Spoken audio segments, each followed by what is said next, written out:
Done 360 Politics Unplugged. Cut the wires, shatter the screen, unplug the lies, reveal what is unseen. Done 360, no filters, just the truth. Time to awaken, challenge their proof. This is our new AI-generated intro for the program, so I hope you guys are going to enjoy it. Today, we are going to talk about one pressing issue. In this searing episode of Done 360 Politics Unplugged, we strike at a triple strike of political clarity, revolutionary outrage, and uncompromising truth.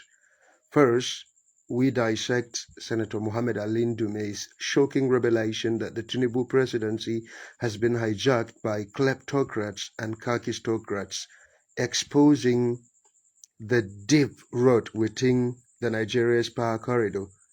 And then we take a journey into the heart of West Asia, where Iran's intelligence blow to Israeli government the challenges of the decades of unchecked Zionist aggression, raising critical questions about empire deterrence and hypocrisy in global order.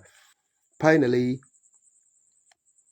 we turn the spotlight inward on Africa's betrayal of Palestine with the raw pacts and righteous fury. We reveal that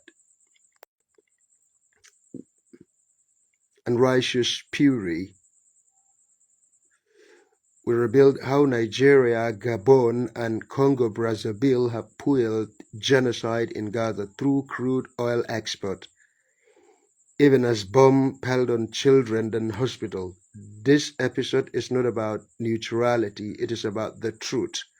It is about resistance. It is about choosing justice over silence and memory over complicity. We are going to go down into the program. Ndume's bombshell on Tinubu's presidency. Ndume says that kleptocrats hijacked the Tinubu's presidency. Senator Ali Ndume, a high-ranking APC insider, that some opposition brethren has just accused the Tinubu government of being hijacked by kleptocrats and kakistocrats. Let that sink in. This isn't just a political theater. According to Ndume, the presidency has been kidnapped by not gunmen but by power-hungry elites who have seized the control, sidelined democratic process, and insulated Tinubu from the Nigerian people. Ndume before had already blasted the government.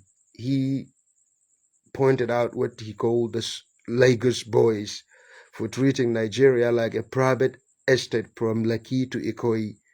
Now he says the president is boxed in, surrounded by loyalists who do not serve the national interest but protect their own power and pockets. We have had this story before, that the shadowy cabals under previous administration, but if a president can no longer govern freely, then this isn't governance, it is elite capture. And elite capture is not democracy, it is sabotage. The Tinubu administration must come clean. Is the presidency still in the hand of the people or in the grip of unelected puppeteers? The Nigerian people deserve better than recycled godfathers and political landlords. This is not a call for partisan bickering.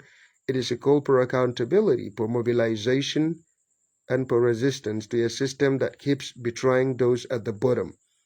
We must speak louder, organize smarter, and refuse to normalize this political hostage situation.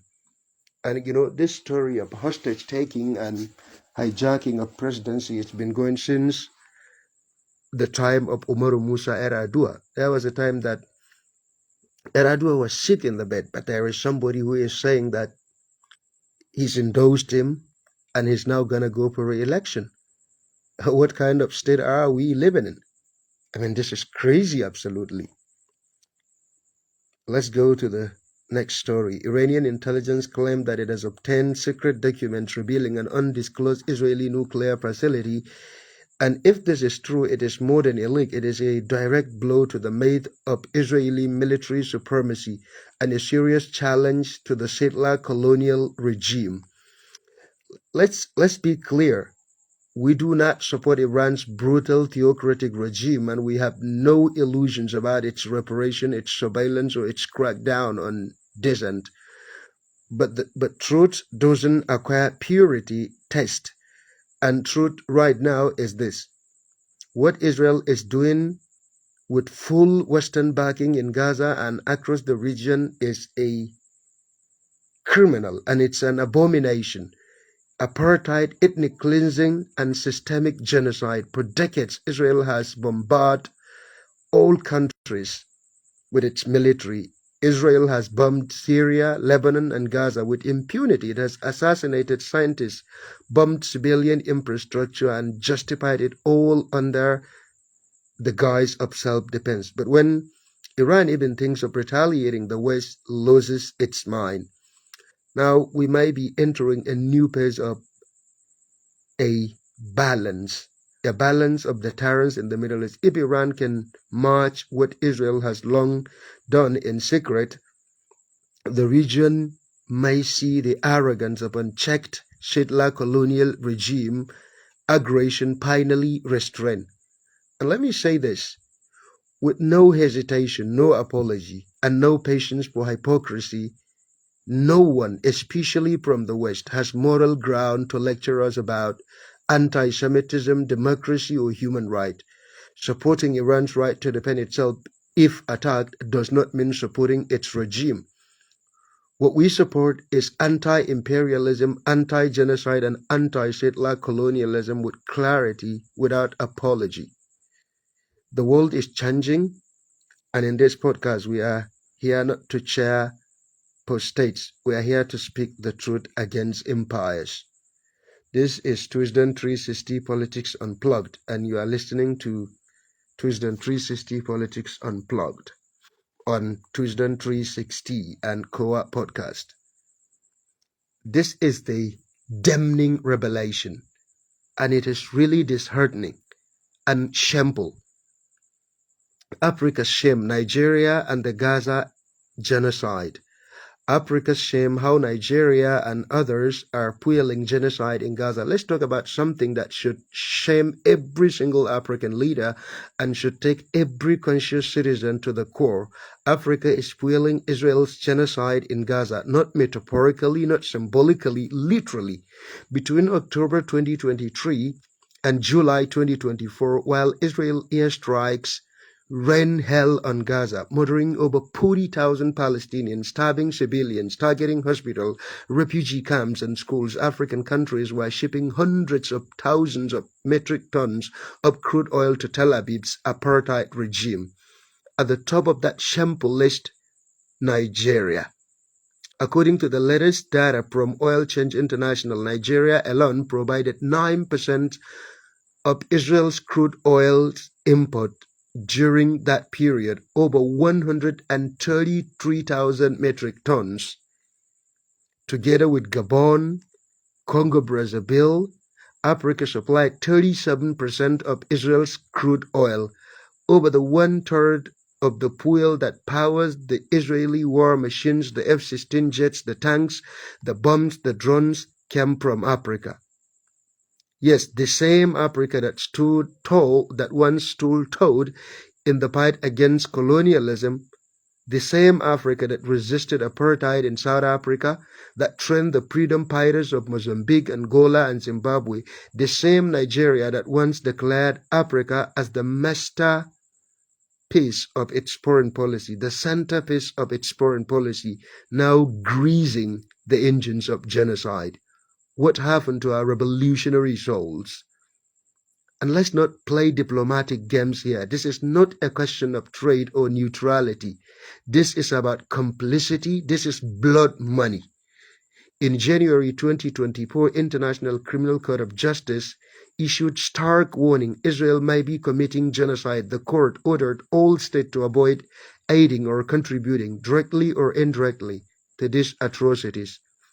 And what did Nigeria do? It ignored the order. It ignored the genocide. It chose profit. It exported over $551 million net worth of crude and refined petroleum product to Israel in 2023 alone. That's more than $500,000, while Palestinian children have been burned alive under rubble. Where is the outrage? Where is the leadership? Where the so-called Pan-Africanist voices in power? Where are the civil society organizations? Where are the true sons of Africa? Let's not let Gabon and Congo-Brazzaville off the hook. Either their governments are equally guilty of silence, cowardice, and betrayal. They shipped fuel to a regime that has committed war crimes with full Western backing. Not a single African head of state has stepped up to condemn these exports. This isn't diplomacy. It is a moral collapse. It is one thing for the Western governments, drenched in hypocrisy, to back Israel's genocide.